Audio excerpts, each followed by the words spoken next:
El hedor a carne quemada aún impregnaba las piedras del castillo cuando los últimos gritos se apagaron en la madrugada de 1439. En las profundidades de Machecul, donde la luz de las antorchas apenas lograba penetrar la oscuridad de los pasillos subterráneos, se había consumado algo monstruoso.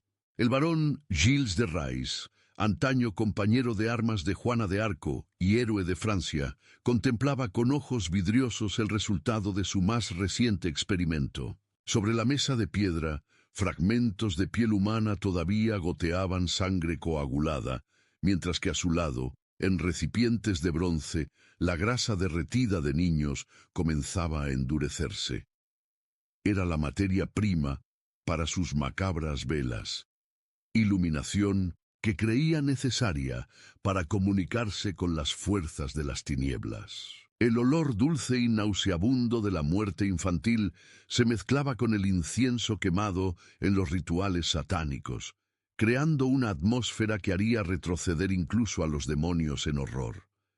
Gilles de Montmorency-Laval, barón de Rais, había nacido en 1404 en una Francia desgarrada por la Guerra de los 100 años, heredando no solo vastas tierras y riquezas inimaginables, sino también una estirpe que remontaba a los tiempos de Carlomagno. A los 6 años, ya huérfano de padre, fue criado por su abuelo paterno, Jean de Craon, un hombre de temperamento violento y ambiciones desmedidas que moldearía el carácter del niño a través de lecciones brutales sobre poder y dominación. El castillo de Champtocé, residencia familiar, se alzaba como una fortaleza sombría sobre el Loira, sus torres góticas proyectando sombras que parecían presagiar la oscuridad que un día habitaría en su heredero. Desde pequeño, Gilles mostraba una inteligencia excepcional, absorbiendo conocimientos de latín, historia y estrategia militar con una voracidad que impresionaba a sus tutores. Pero había algo perturbador en sus ojos azules, una frialdad prematura que hacía que los siervos evitaran su mirada directa. A los 20 años, cuando heredó las tierras ancestrales, Gilles de Rais era el hombre más rico de Francia después del propio rey. Sus propiedades se extendían por vastas extensiones de Bretaña y Anjou. Sus arcas rebosaban de oro, y su influencia en la corte era incuestionable. Alto, de porte noble y rasgos refinados, llevaba la barba cuidadosamente recortada según la moda de la época y se vestía con sedas y terciopelos que costaban fortunas. Sus manos, siempre perfumadas con aceites orientales, nunca habían conocido el trabajo arduo, y sus dedos largos y pálidos lucían anillos con piedras preciosas que brillaban como estrellas en los salones de la nobleza. Cuando caminaba por los pasillos de su castillo, el sonido de sus botas de fino cuero resonaba con autoridad absoluta, y todos se inclinaban en reverencia ante el joven varón que personificaba el poder feudal en su forma más sublime.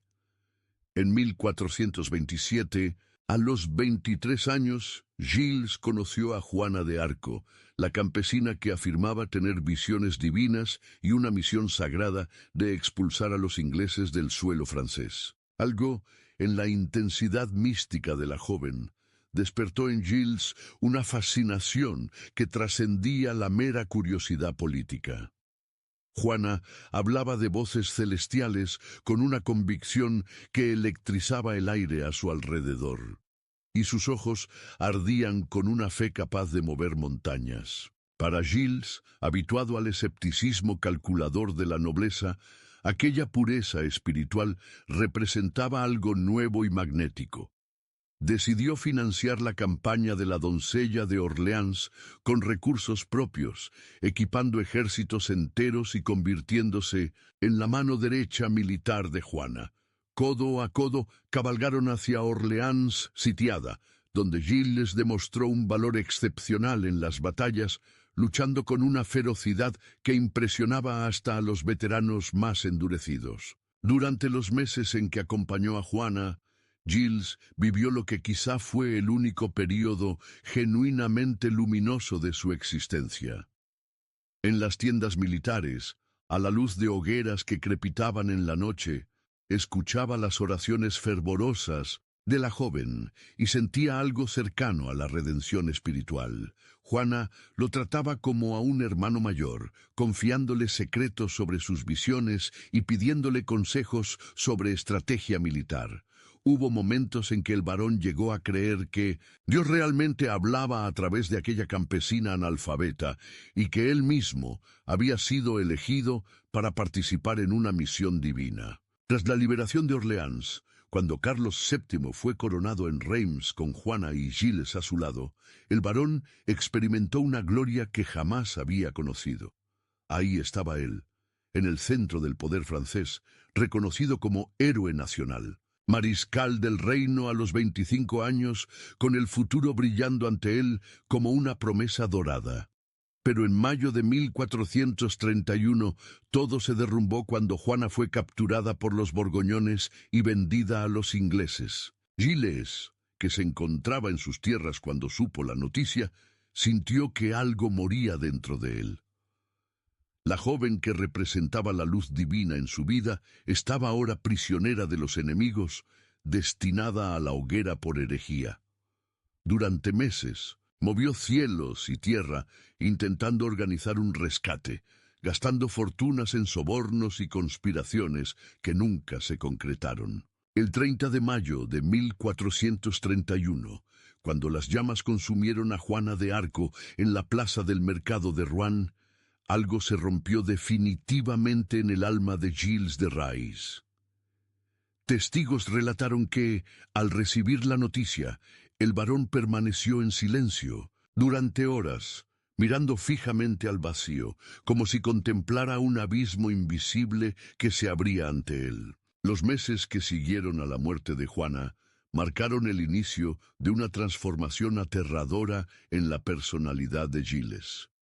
El héroe nacional se recluyó en sus dominios, evitando la corte y las obligaciones sociales que antes lo definían. Sus siervos notaron cambios perturbadores en su comportamiento: largas caminatas nocturnas por los pasillos del castillo, conversaciones susurradas consigo mismo y una obsesión creciente por textos de alquimia y nigromancia que mandaba traer de monasterios lejanos. El varón, que antes vestía con elegancia principesca, empezó a usar ropas oscuras, casi monásticas, y su barba, antes cuidadosamente recortada, creció salvaje y desgreñada. Sus ojos, antaño vivos y penetrantes, adquirieron una cualidad mortecina, como si algo esencial en ellos se hubiera extinguido. La primera manifestación concreta de su nueva obsesión llegó de la mano de Francesco Prelati, un joven clérigo italiano que llegó al castillo de Machecoul en 1432. Prelati, de apenas 22 años, poseía amplios conocimientos sobre alquimia, astrología y artes ocultas, habiendo estudiado textos prohibidos en bibliotecas secretas de Florencia y Roma. Era un hombre pequeño, de rasgos delicados y ojos oscuros que parecían guardar secretos antiguos. Cuando se presentó a Gilles como capaz de invocar demonios y transmutar metales viles en oro, encontró un oyente ansioso y desesperado. El varón, cuyas fortunas empezaban a mermar debido a los excesivos gastos en lujos e intentos de rescatar a Juana, vio en la magia negra la posibilidad de recuperar no solo la riqueza, sino también el poder sobrenatural que había observado en su antigua compañera de armas. Bajo la guía de Prelati, Gilles mandó construir un laboratorio secreto en las profundidades del castillo, donde las paredes de piedra húmeda amortiguaban cualquier sonido que pudiera escapar al mundo exterior. Allí, rodeado de alambiques, hornos, libros encuadernados en cuero negro y símbolos cabalísticos grabados en el suelo, el varón se inició en los rituales más oscuros de la magia medieval. Los primeros experimentos implicaban sacrificios de animales, cuyo sangre era derramada en círculos mágicos, mientras Prelati entonaba invocaciones en latín corrupto. Pero, gradualmente, conforme los demonios se negaban a manifestarse, las exigencias de los rituales se volvieron más extremas. Prelati explicaba, con voz suave e hipnótica, que las fuerzas infernales demandaban ofrendas más preciosas, más inocentes, más puras. Era necesario sangre humana, preferentemente de niños, para que las puertas del infierno se abrieran y revelaran sus tesoros. La primera víctima fue un niño campesino de 8 años, hijo de un siervo que trabajaba en las tierras del varón. El niño desapareció durante una tarde de otoño de 1433, cuando jugaba cerca de los muros del castillo. Oficialmente se creyó que había caído en el foso o sido atacado por lobos, explicaciones que Gilles se aseguró de respaldar públicamente, incluso ofreciendo costear el funeral. Pero en realidad, el niño había sido llevado al laboratorio subterráneo, donde Gilles y Prelati realizaron su primer sacrificio humano. El ritual se llevó a cabo a medianoche, bajo la luz de velas negras, con el varón vistiendo una túnica bordada con símbolos satánicos. El niño, aterrorizado y confundido, fue colocado sobre un altar de piedra mientras invocaciones demoníacas resonaban en los muros húmedos. Cuando el cuchillo ceremonial cortó la garganta infantil, Gilles experimentó una sensación de poder y éxtasis que jamás había conocido, como si finalmente hubiera hallado el camino para trascender su condición mortal. Pero el demonio, convocado, no apareció aquella noche, ni en las siguientes. Prelati explicaba que los rituales debían perfeccionarse, que se necesitaban más sacrificios, que la técnica aún no estaba refinada. Y así, gradualmente, los desaparecimientos de 1900 niños en la región comenzaron a multiplicarse. Hijos de campesinos, huérfanos de las ciudades cercanas, jóvenes mendigos que nadie reclamaría, todos eran atraídos al castillo mediante promesas de trabajo, comida o dinero. Una vez, dentro de los muros de Machecul, jamás volvían a ser vistos. Gilles desarrolló un sistema elaborado para esas capturas, empleando siervos de confianza que recorrían las aldeas vecinas, identificando blancos vulnerables e inventando pretextos para llevarlos al castillo. A medida que los sacrificios se multiplicaban, Gilles descubrió que el acto de matar había cobrado más importancia que los propios objetivos mágicos. Había algo en el terror en los ojos de los niños, en el sonido de sus gritos ahogados, en los corredores de piedra, en la textura cálida de la sangre deslizándose entre sus dedos que despertaba en él sensaciones indescriptibles. Comenzó a prolongar los rituales, experimentando diferentes formas de tortura antes del sacrificio final.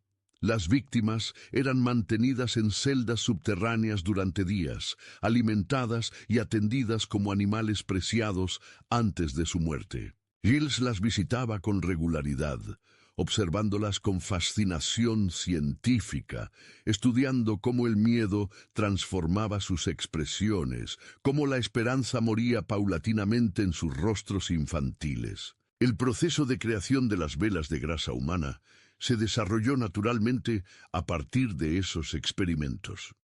Inicialmente, Gilles simplemente quemaba los cuerpos en hornos especiales construidos en el subsuelo, pero Prelati sugirió que la grasa derretida podría aprovecharse para fines rituales. Según antiguos textos que consultaban, las velas hechas con grasa de niños inocentes poseían propiedades mágicas especiales, siendo capaces de iluminar tanto el mundo físico como el espiritual. Así, Gilles comenzó a desarrollar técnicas meticulosas para extraer y procesar la grasa de sus víctimas. Los cuerpos eran despellejados con cuidado quirúrgico, retirando la piel en tiras largas y uniformes que luego se dejaban secar. La grasa subcutánea se separaba cuidadosamente de la carne, se derretía en calderos especiales y se filtraba a través de finos tejidos hasta obtener una consistencia cremosa y translúcida. El proceso completo tomaba varias horas y exigía una precisión casi artística. Gilles, que antes jamás había ensuciado sus manos con trabajo manual, descubrió una perturbadora aptitud para esta macabra tarea. Sus manos, antes delicadas y perfumadas, se volvieron hábiles en el manejo de cuchillos de desollar, desarrollando movimientos precisos y eficientes que maximizaban el aprovechamiento de la materia prima.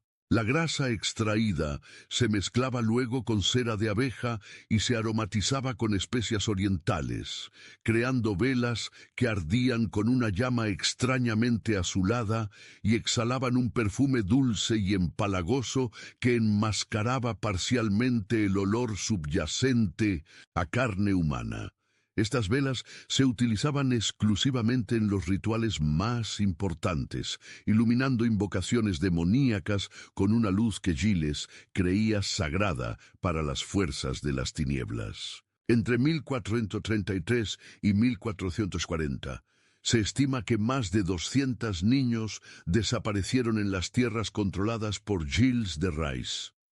El número exacto jamás se determinó, pues muchas víctimas eran huérfanos o hijos de familias campesinas que no tenían recursos para investigar las desapariciones. Aquellos que osaban cuestionar al varón eran rápidamente silenciados mediante sobornos, amenazas o simplemente desaparecían misteriosamente.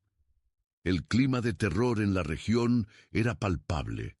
Madres ocultaban a sus hijos cuando veían a los hombres del varón, y en las tabernas circulaban susurros sobre maldiciones y pactos demoníacos en voces ahogadas por el miedo. Algunos campesinos más valientes intentaron organizar búsquedas en las tierras del castillo, pero eran expulsados por guardias armados, que alegaban órdenes directas del señor feudal. Paralelamente a los asesinatos, la situación financiera de Gilles se deterioraba rápidamente. Sus experiencias alquímicas consumían fortunas en equipos raros e ingredientes exóticos importados de tierras lejanas. Prelati lo había convencido de que eran necesarios objetos mágicos específicos para perfeccionar los rituales, espejos de obsidiana de México, polvos hechos con momias egipcias, cristales consagrados en templos asiáticos, libros manuscritos por magos árabes. Cada artículo costaba sumas astronómicas, pero Gilles pagaba sin dudar, convencido de que finalmente obtendría el poder sobrenatural que buscaba. Además, mantenía un estilo de vida principesco incluso en su aislamiento, organizando banquetes suntuosos para los pocos visitantes que aún recibía, comprando ropas lujosas que rara vez usaba, y financiando obras de arte religioso en un intento contradictorio de equilibrar sus pecados con actos de devoción.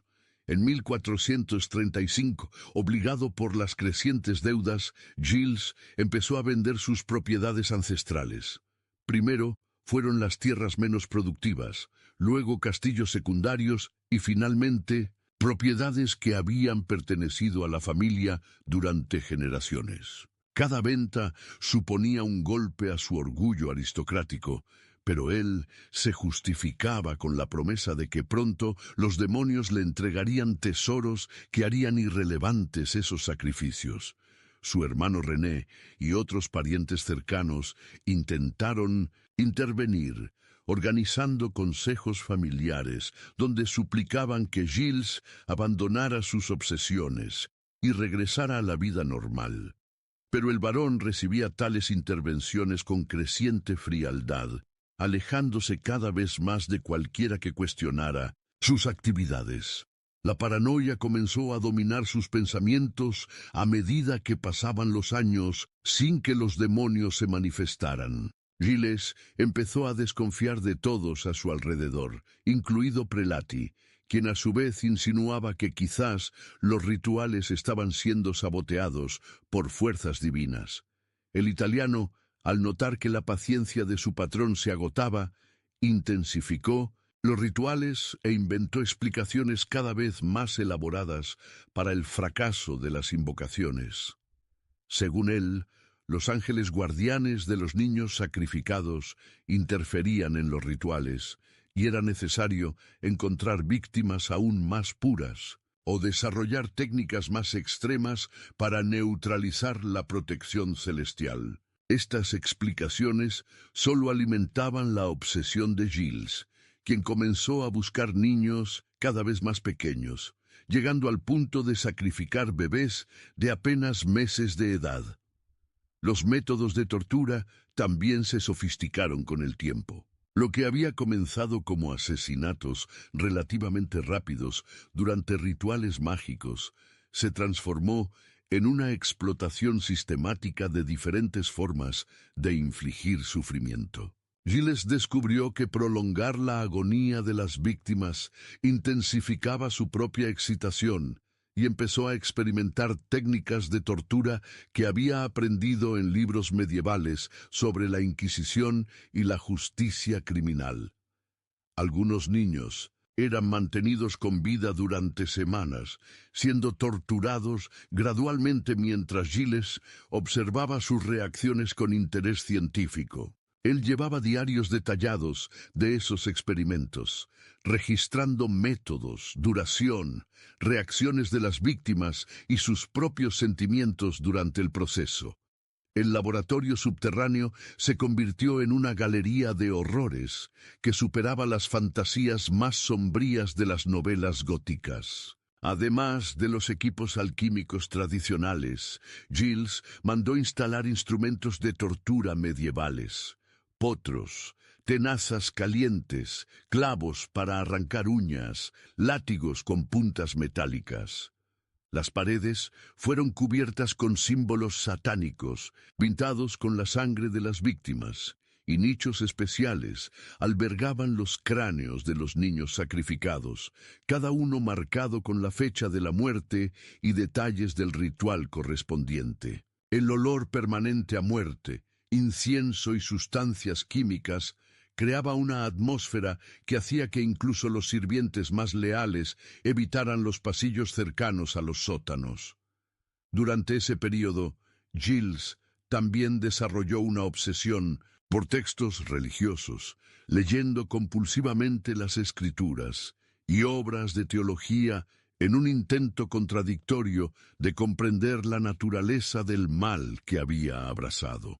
Sus aposentos se llenaron de libros sagrados que estudiaba con la misma intensidad dedicada a los grimorios demoníacos, buscando pasajes que pudieran justificar o explicar sus acciones. A veces pasaba noches enteras leyendo en voz alta fragmentos del Apocalipsis o del libro de Job, como si buscara signos divinos que nunca llegaban. Esta contradicción entre devoción religiosa y práctica satánica lo sumía en estados de agitación extrema, alternando entre momentos de fervor místico y crisis de desesperación que lo dejaban postrado durante días. En 1439, la situación financiera de Gilles se volvió insostenible. Había vendido casi todas las propiedades importantes, despedido a la mayoría de los siervos, y sus acreedores empezaban a presionar por pagos que no podía realizar. Prelati, al notar que la fuente de financiamiento se agotaba, sugirió un último intento desesperado, un ritual de invocación demoníaca tan poderoso que garantizaría la manifestación inmediata de Satanás en persona. Según el italiano, sería necesario sacrificar simultáneamente a 7 niños vírgenes, utilizando su grasa para crear una vela gigantesca que ardiera durante 3 días consecutivos. El ritual debía realizarse durante un eclipse lunar, en un círculo mágico pintado con sangre fresca, mientras se entonaban oraciones satánicas en latín arcaico. La preparación para ese ritual final consumió meses. Gilles mandó secuestrar niños de aldeas lejanas para evitar sospechas locales, manteniéndolos en celdas separadas para asegurarse de que permanecieran vírgenes y puros. Construyó un nuevo laboratorio aún más grande en los sótanos más profundos del castillo, decorado con frescos satánicos pintados por artistas que fueron ejecutados tras completar el trabajo, garantizando así el secreto. La vela gigantesca se hizo con la grasa de decenas de víctimas anteriores, midiendo casi 2 metros de altura y perfumada con sangre de recién nacidos. Cuando finalmente llegó la noche del eclipse, Giles descendió a los sótanos, vestido con una túnica negra bordada con hilos de oro, portando una daga ceremonial cuyo mango estaba incrustado con rubíes que brillaban como gotas de sangre. El ritual comenzó a medianoche, con el eclipse en su apogeo. Varios soldados que participaron en las excavaciones desarrollaron pesadillas recurrentes y abandonaron el servicio militar, incapaces de procesar la magnitud de los horrores que habían presenciado. El propio Pierre de l'Hôpital, cuyas investigaciones iniciales habían llevado al descubrimiento de los crímenes, nunca se recuperó por completo del trauma de ver confirmadas sus peores sospechas sobre el destino de su hijo. Años después, aún deambulaba por las tabernas narrando detalles macabros que pocos tenían el valor de escuchar, como un hombre condenado a revivir eternamente el momento en que la inocencia de su fe en la humanidad fue destruida para siempre. Los castillos restantes de Giles fueron demolidos sistemáticamente por orden ducal, sus piedras esparcidas o reutilizadas en construcciones profanas, para evitar que se convirtieran en lugares de peregrinación macabra. Pero la destrucción física no logró borrar la memoria de los crímenes, que se propagó por Francia a través de baladas populares, sermones eclesiásticos y relatos de viajeros.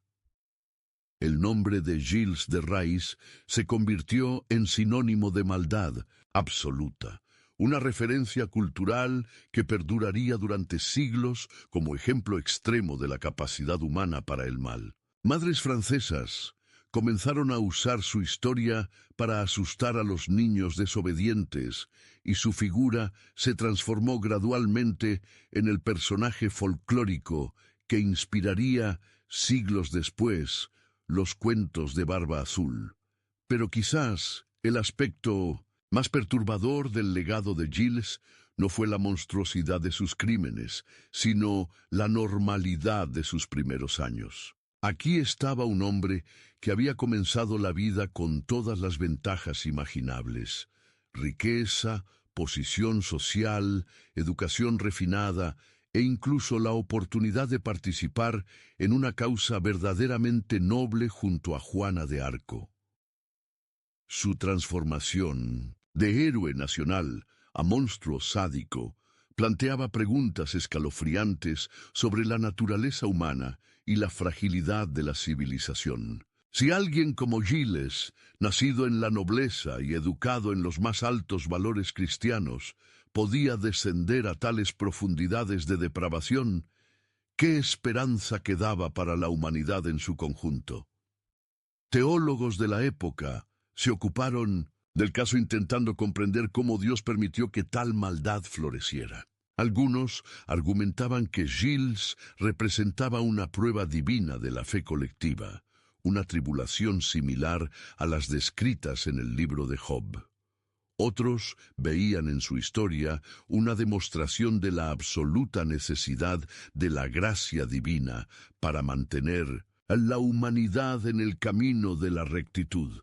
También había quienes susurraban en conversaciones privadas que quizás el propio Satanás había caminado por la tierra en la forma de Giles de Rys, usando un cuerpo humano para perpetrar horrores que ningún mortal común podía concebir. La cuestión de la culpabilidad colectiva también atormentaba a los contemporáneos del varón. Como tantas personas habían permitido que los crímenes continuaran durante tanto tiempo, cientos de siervos, soldados, nobles menores y clérigos habían tenido contacto con Giles durante sus años de degeneración. y muchos debieron sospechar que algo terrible ocurría en sus dominios.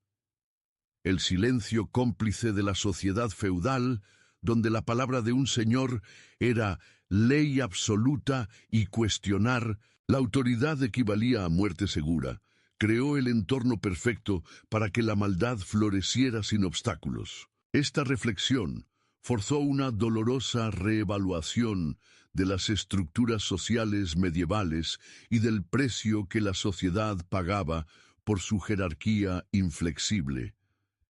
La Iglesia Católica también enfrentó preguntas difíciles sobre su responsabilidad en el caso.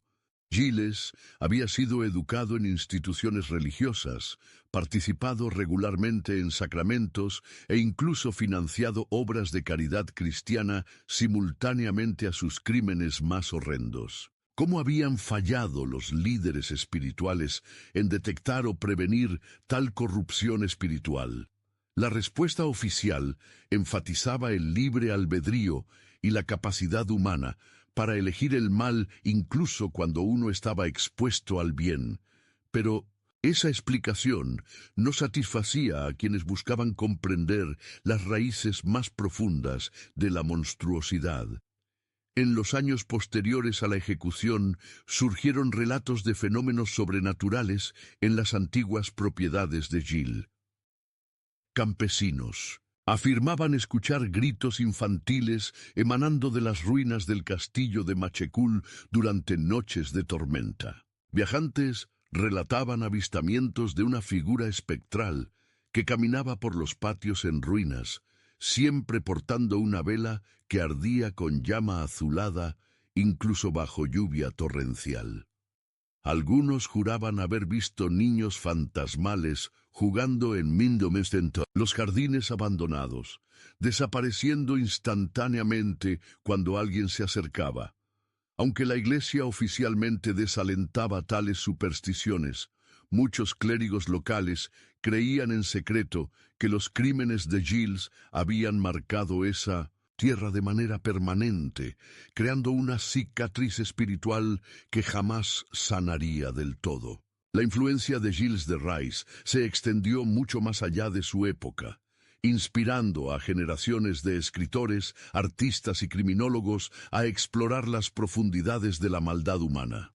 Su historia se convirtió en uno de los primeros casos documentados de asesinato en serie en la historia occidental, estudiado por académicos que buscaban entender los patrones de comportamiento de depredadores sádicos. La meticulosidad de sus registros personales proporcionó perspectivas únicas sobre la mente de un asesino que combinaba superioridad intelectual con depravación absoluta, creando un perfil psicológico que anticipó, siglos después, los estudios modernos sobre la psicopatía. Durante el Renacimiento, humanistas como Montaigne reflexionaron sobre el caso de Gilles como ejemplo de la capacidad humana para contener tanto lo divino como lo demoníaco en una misma personalidad. La aparente contradicción entre sus primeros años heroicos y su posterior degeneración desafiaba las nociones simplistas sobre la naturaleza humana que dominaban el pensamiento medieval. Gilles no era simplemente un hombre malo desde su nacimiento, ni un santo corrompido por influencias externas, sino una criatura compleja cuya historia revelaba la terrible maleabilidad del alma humana cuando se expone a circunstancias extremas. La producción de las velas con grasa humana, en particular, continuó asombrando a la imaginación colectiva europea. Esta práctica, que combinaba sacrilegio religioso con profanación de los muertos y uso blasfemo de cuerpos inocentes, representaba una forma de maldad que parecía trascender los límites normales de la depravación humana. El hecho de que Gilles transformara a sus víctimas en objetos utilitarios para sus rituales añadía una dimensión de deshumanización que resonaría en crímenes posteriores a lo largo de la historia. La imagen de velas hechas con grasa de niños se convirtió en un símbolo potente del mal absoluto, referenciada en textos literarios y tratados teológicos como ejemplo supremo de la capacidad humana para profanar lo sagrado. Estudios posteriores revelaron que Giles no fue un caso aislado, sino el representante más extremo de una cultura aristocrática que con frecuencia confundía poder absoluto con licencia moral ilimitada. Otros nobles de la época practicaban abusos similares, aunque rara vez a una escala tan grandiosa o con documentación tan detallada. La diferencia crítica fue que Giles combinó sadismo aristocrático con obsesión ocultista, creando una sinergia destructiva que amplificó su capacidad para causar sufrimiento. Su educación refinada, lejos de servir como barrera moral, le proporcionó herramientas intelectuales para racionalizar y sistematizar su maldad de formas que un criminal común nunca habría concebido. La búsqueda desesperada de Giles por poder sobrenatural también reflejaba ansiedades más amplias de la sociedad medieval tardía, que enfrentaba cambios sociales, económicos y religiosos que sacudían certezas tradicionales. La Guerra de los 100 Años había devastado a Francia. La peste negra diezmó poblaciones enteras y el gran cisma dividió a la cristiandad. En ese contexto de inseguridad existencial, la promesa de control mágico sobre fuerzas sobrenaturales ejercía un poderoso atractivo sobre mentes ya desequilibradas por la pérdida de referencias estables. Giles personificaba esa búsqueda desesperada de certeza y control, llevada a extremos que revelaban el vacío espiritual subyacente a su aparente sofisticación cultural. Cuando contemplamos la figura de Giles de Rys a través de la perspectiva de los siglos, emergen cuestiones que trascienden su época específica y tocan aspectos fundamentales de la condición humana. Su historia nos obliga a confrontar la realidad de que la civilización es una conquista frágil, constantemente amenazada por impulsos destructivos que existen potencialmente en todos nosotros. El hecho de que alguien educado en los más altos valores de la cultura occidental pudiera descender a tales profundidades de barbarie sugiere que la distancia entre civilización y salvajismo es menor de lo que quisiéramos admitir. No existe garantía absoluta de que la educación, la religión o la posición social protejan a un individuo de la tentación de abrazar el mal cuando las circunstancias convergen de forma fatal. La historia de Giles también ilustra cómo el poder descontrolado puede corromper incluso las mejores intenciones iniciales. Su participación con Juana de Arco representó sinceramente un momento de idealismo y devoción a una causa noble. Pero cuando esa causa fue frustrada por la muerte de la doncella, el mismo poder que pudo haber sido usado para fines constructivos se volcó hacia la destrucción pura. La transformación no fue instantánea, sino gradual, con cada pequeña transgresión moral haciendo que la siguiente fuera más fácil de justificar. Los 7 niños, con edades entre 5 y 10 años, fueron traídos uno a uno al círculo mágico, mientras Giles y Prelati entonaban invocaciones que resonaban en las bóvedas de piedra como gritos de condenados. Cada sacrificio se llevaba a cabo siguiendo técnicas específicas descritas en los grimorios más antiguos, con la sangre derramada en patrones geométricos que supuestamente abrían portales a dimensiones infernales. La vela gigantesca se encendió con una llama alimentada por la sangre de las víctimas, y su luz azulada llenó el laboratorio con sombras danzantes que parecían cobrar vida propia. Durante horas, Giles gritó invocaciones demoníacas hasta quedarse afónico, suplicando la manifestación de Lucifer y ofreciendo su alma a cambio de poder ilimitado. Pero de nuevo, nada sucedió. Cuando el eclipse terminó y la aurora comenzó a iluminar el cielo, solo el silencio y el olor dulce de la muerte llenaban el laboratorio. Giles, exhausto y cubierto de sangre seca, contempló los cuerpos de los niños esparcidos por el suelo de piedra y finalmente comprendió que había sido engañado. Prelati, al notar el cambio de humor en su patrón, intentó explicar que quizás los demonios estaban poniendo a prueba su devoción, que se necesitaría más tiempo y más sacrificios. Pero Giles lo interrumpió con una mirada que heló la sangre del italiano. Por primera vez en años, sus ojos recuperaron una claridad terrible, como si finalmente despertara de una pesadilla que él mismo había creado. Lo que siguió fue una masacre que superó en brutalidad todo lo ocurrido anteriormente. Giles mató a Prelati con sus propias manos, estrangulándolo lentamente mientras el italiano intentaba desesperado explicar por qué los rituales habían fallado. Luego se volvió contra los siervos que habían participado en los sacrificios, ejecutándolos uno por uno con una frialdad mecánica que contrastaba con la pasión que había demostrado durante los rituales. En pocas horas, todos los que conocían sus secretos habían muerto, sus cuerpos esparcidos por los pasillos subterráneos como muñecos destrozados.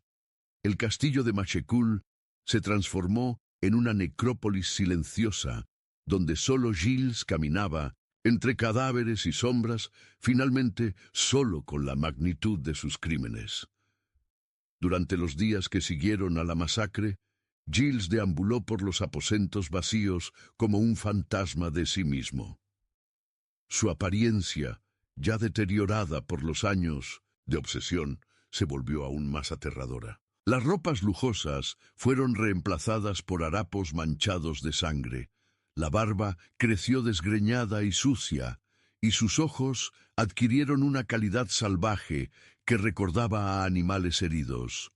Hablaba solo constantemente, a veces susurrando oraciones, otras veces gritando blasfemias contra Dios y el diablo que lo habían abandonado. En los espejos del castillo ya no reconocía al joven varón elegante que una vez fue orgullo de la nobleza francesa. En su lugar veía una criatura patética y maldita, manchada para siempre por los crímenes que había cometido. El descubrimiento de sus crímenes llegó a través de Pierre de l'Hôpital, un noble bretón que investigaba la desaparición de su propio hijo en las tierras de Giles. Pierre había contratado espías que lograron penetrar en el castillo durante la confusión que siguió a la masacre de los siervos, descubriendo pruebas irrefutables de los asesinatos en los laboratorios subterráneos. Los cráneos de los niños, los instrumentos de tortura, los diarios detallados de Giles, las velas hechas con grasa humana, todo fue documentado y reportado a las autoridades eclesiásticas y seculares. Cuando los soldados del duque de Bretaña llegaron a Machecoul en septiembre de 1440, encontraron a Giles sentado en su trono, vistiendo una túnica manchada de sangre, rodeado por los cuerpos en descomposición de sus últimas víctimas. El juicio de Giles de Rais comenzó en octubre de 1440 ante un tribunal presidido por el obispo de Nantes y el duque de Bretaña. Las acusaciones incluían herejía, sodomía, asesinato, nigromancia y pacto con el demonio. Durante semanas, testigos relataron las desapariciones de niños, las prácticas satánicas en el castillo y los horrores descubiertos en los laboratorios subterráneos. El propio Giles, al principio desafiante y arrogante, se vino abajo gradualmente bajo el peso de las evidencias. Sus intentos de negar los crímenes fueron frustrados por los diarios que él mismo había escrito, documentando cada sacrificio con detalles minuciosos. Los jueces, hombres curtidos por la experiencia en casos criminales, quedaron visiblemente consternados al escuchar los relatos sobre las velas de grasa humana y los experimentos de tortura. El 21 de octubre de 1440, confrontado con pruebas irrefutables y la amenaza de tortura judicial, Gilles finalmente confesó sus crímenes ante el tribunal. Su confesión, leída en voz temblorosa durante más de 2 horas, impactó hasta a los jueces más experimentados. Admitió haber matado personalmente a más de 100 niños, describiendo métodos de tortura, rituales satánicos y la producción de las velas macabras con una franqueza casi científica. Explicó cómo había perdido gradualmente la humanidad, transformándose en una criatura movida solo por la sed de poder sobrenatural y el placer sádico. Cuando terminó de hablar, un silencio mortal dominó el tribunal, roto solo por los sollozos ahogados de algunos presentes que no lograron contener la emoción. La sentencia se leyó 3 días después. Muerte por ahorcamiento y quema, con confisco de todos los bienes remanentes. Gilles recibió el veredicto con una calma sorprendente, como si finalmente hubiera encontrado la paz que buscaba durante años. En los últimos días antes de la ejecución, mostró signos de genuino arrepentimiento, pidiendo perdón a los familiares de las víctimas y donando sus últimos recursos para misas por las almas de los niños asesinados. Algunos observadores sugirieron que esta transformación final era solo otra puesta en escena, pero otros percibieron una sinceridad desesperada en sus gestos de contrición. La mañana del 26 de octubre de 1440, una multitud de miles de personas se reunió en la plaza de Nantes para presenciar la ejecución del Barón Azul, como Gilles había sido apodado por la prensa de la época debido a las ropas que solía llevar en sus tiempos de gloria. Cuando fue conducido al cadalso, su aspecto era irreconocible. El joven héroe que había luchado junto a Juana de Arco se había transformado en una figura esquelética, de cabellos canos y ojos hundidos, que parecían contemplar paisajes invisibles. Vestía una sencilla túnica de penitente, y sus manos, antes hábiles en el manejo de espadas e instrumentos de tortura, temblaban incontrolablemente mientras sostenía un crucifijo de madera. El verdugo, un hombre experimentado que había ejecutado a cientos de criminales, confesó más tarde que nunca había visto a un condenado tan sereno ante la muerte. Gilles subió al cadalso sin ayuda, se dirigió a la multitud con voz clara y pidió perdón por los crímenes que había cometido. Declaró que su alma estaba finalmente en paz, que había encontrado a Dios nuevamente tras años vagando por la oscuridad y que esperaba que su muerte sirviera de ejemplo para otros que pudieran sentirse tentados por los caminos del mal. Cuando se colocó la soga alrededor de su cuello, susurró una oración que nadie logró escuchar completamente, pero testigos juraron haber percibido las palabras perdón e inocentes entre sus murmullos finales.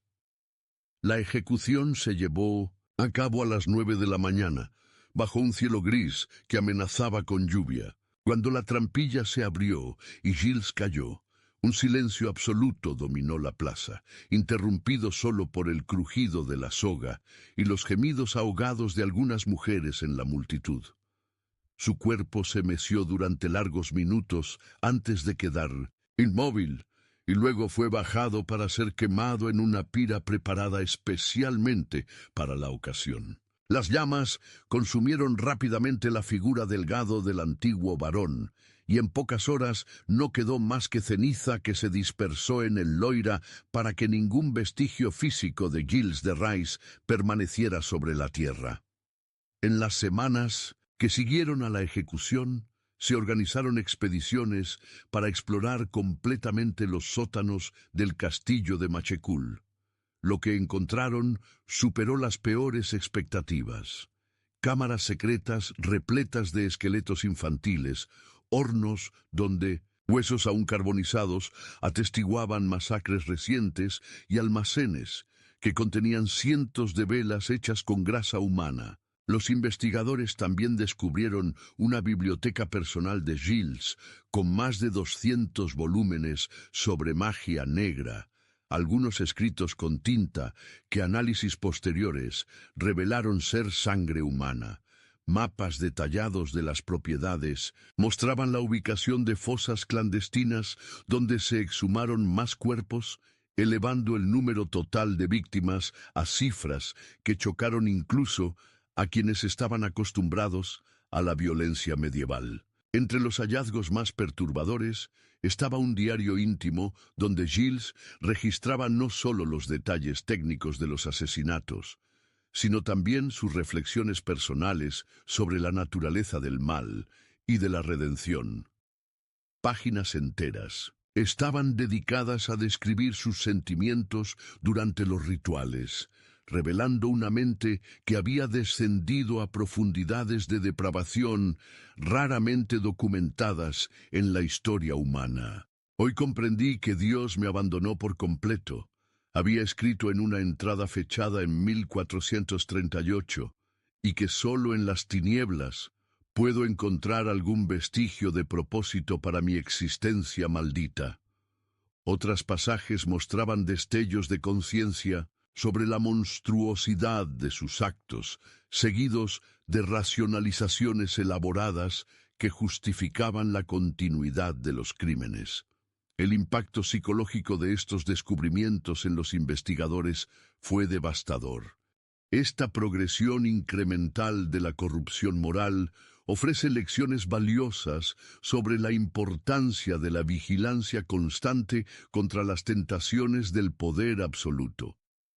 Quizás el aspecto más impactante de la saga de Gilles sea cómo revela la capacidad humana para compartimentar contradicciones morales extremas. Logró mantener simultáneamente devoción religiosa aparente y práctica satánica real, caridad pública y crueldad privada, sofisticación cultural y barbarie primitiva. Esta capacidad de sustentar contradicciones fundamentales sugiere que la coherencia moral puede ser más rara y frágil de lo que asumimos. La mente humana parece capaz de construir justificaciones elaboradas para casi cualquier comportamiento, sin importar cuán obviamente maligno sea para observadores externos. La obsesión de Gilles con las velas hechas de grasa humana también simboliza una perversión particular de la búsqueda humana de trascendencia espiritual. A lo largo de la historia, los seres humanos han buscado conexión con lo divino mediante rituales que implican luz, ya sea encendiendo velas en iglesias, hogueras en celebraciones paganas o lámparas en templos orientales.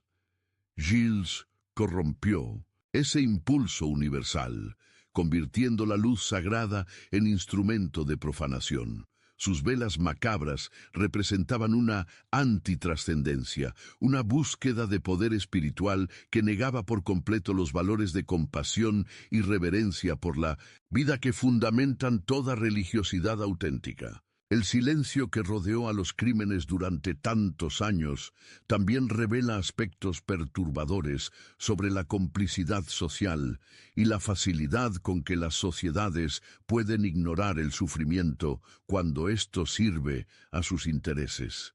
Decenas de personas deben haber sabido o sospechado la verdad sobre las desapariciones de niños, pero el miedo, la codicia o simplemente la conveniencia los mantuvieron callados. Esa complicidad pasiva creó el entorno necesario para que los crímenes continuaran, demostrando cómo el mal rara vez actúa en total aislamiento, sino que frecuentemente depende de la colaboración tácita de comunidades enteras que eligen no ver lo que no quieren confrontar. Cuando Gilles finalmente enfrentó la justicia en 1440, su confesión reveló no solo los detalles de sus crímenes, sino también la completa decadencia espiritual que los hizo posibles.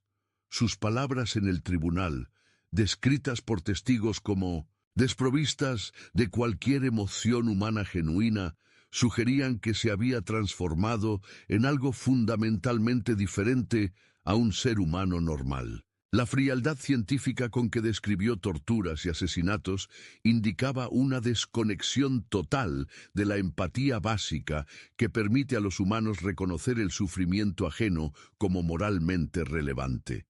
Irónicamente, solo frente a la muerte, Giles pareció recuperar algunos vestigios de humanidad. Sus últimos días en prisión, marcados por genuino arrepentimiento e intentos desesperados de reconciliarse con Dios, sugirieron que incluso en el alma más corrompida puede existir una chispa de conciencia moral capaz de despertar cuando se enfrenta a la eternidad. Esta transformación final, real o fingida, plantea preguntas complejas sobre redención y la posibilidad de perdón para crímenes que parecen trascender los límites de lo perdonable. La ejecución de Giles, presenciada por miles de personas, representó más que la muerte de un criminal individual. Fue un ritual colectivo de purificación, un intento de la sociedad de librarse simbólicamente de la contaminación moral que sus crímenes habían representado. Pero como los acontecimientos posteriores demostraron, quemar su cuerpo no eliminó su influencia cultural ni respondió a las preguntas fundamentales que su vida había planteado sobre la naturaleza humana, el poder y la responsabilidad moral. Al final, la historia de Gilles de Rais permanece como uno de los ejemplos más extremos de la capacidad humana, tanto para el bien como para el mal. Su transformación de héroe nacional a monstruo sádico sirve como advertencia perpetua sobre la fragilidad de la civilización y la necesidad de vigilancia constante contra los impulsos destructivos que existen potencialmente en todas las sociedades humanas. Las velas hechas con la grasa de sus víctimas infantiles continúan ardiendo metafóricamente en la memoria colectiva, iluminando con su luz siniestra los rincones más oscuros del alma humana y recordándonos que la distancia entre la luz y las tinieblas, entre la santidad y la perdición, puede ser menor de lo que jamás imaginamos.